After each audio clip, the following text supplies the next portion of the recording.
Deus com a paz do Senhor. Amém?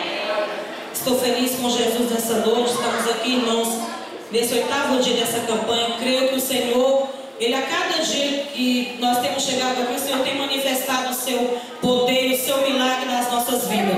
E nessa noite não vai ser diferente. O seu milagre, né, se não chegou ainda, mas confie, acredite. Na quinta-feira eu estava aqui, eu falei para os irmãos, Lázaro já estava com 4 dias de morto, já não tinha mais esperança para nada. Mas quando Jesus chegou, ele só gritou, Lázaro, sai para fora, e o milagre aconteceu. Então nessa noite, tira aquilo que impede a sua bênção, tire toda a dúvida, toda a tristeza, toda a angústia, porque o Senhor Jesus, o dono da bênção, Ele está aqui. Faixa 2, por favor.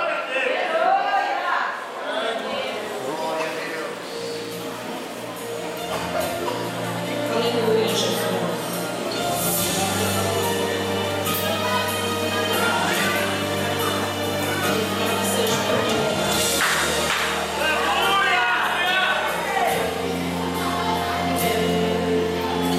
Esta é a última lágrima que molha o seu rosto.